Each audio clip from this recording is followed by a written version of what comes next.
selling out the Forum. You know, first Madison Square Garden, now the Forum. And he's doing it because the fans just want to see him in the ring, regardless of who he fights against. Tom, obviously. Dante's Boxing Nation.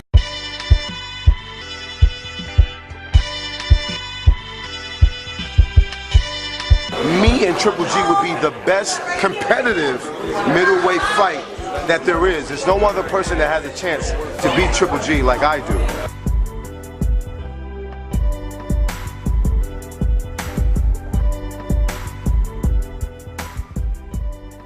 Dante's Boxing Nation, what's going on, guys?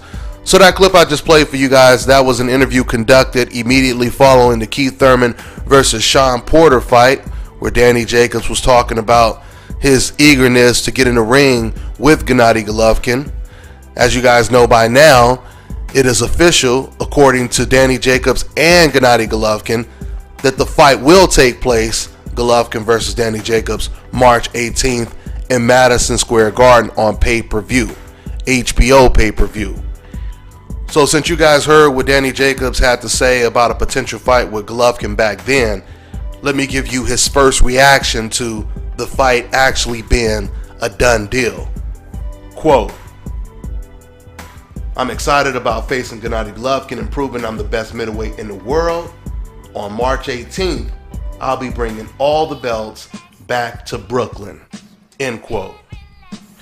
First thing I want to say is credit to both Golovkin and Danny Jacobs for taking this fight, because I believe the consensus to many was either Gennady Golovkin or Danny Jacobs was hesitant to take this fight, despite the fact that Danny Jacobs, he's been knocked out before, and some people, they look at that as a reason to crown Danny Jacobs as the underdog in this fight, or peg him as the underdog.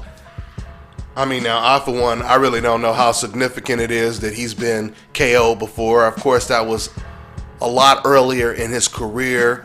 We all know that Manny Pacquiao was knocked out twice earlier in his career, and we know what he became after he got knocked out twice. So with that all being said, this is a very, very competitive, intriguing fight.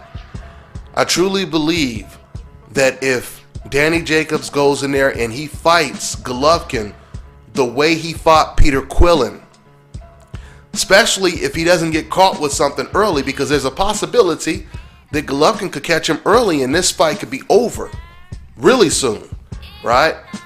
But if this fight goes into the later rounds and Danny Jacobs, he boxes Golovkin the way he boxed Peter Quillin, even though that fight only lasted like, 2 minutes.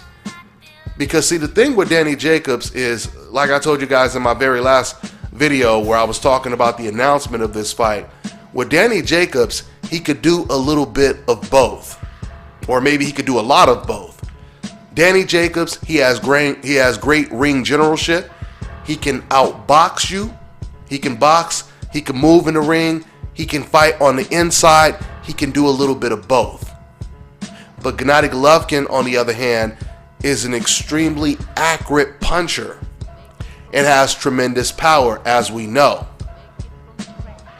Danny Jacobs being knocked out before and even knocked down, that can be looked at as a disadvantage or an advantage for Danny Jacobs, depending on Danny Jacobs. Because it could be an advantage in a sense to where you could basically say to yourself, well, Danny Jacobs, he now knows how it feels to deal with that form of adversity, getting knocked down and having to come back and still win a fight. Because a lot of fighters don't really know how they're going to react when they're hurt for the first time. We don't really know how Golovkin is going to react when he gets knocked down for the first time, when he gets staggered and he doesn't know where he is. He's buzzed for the next couple of rounds. We don't really know how he's going to react to that type of danger. So we're going to see that eventually. I don't know if we're going to see it in the Danny Jacobs fight, but Danny Jacobs, he possesses the type of skills and power to bring that out of Gennady Golovkin. So we'll see. We will soon see.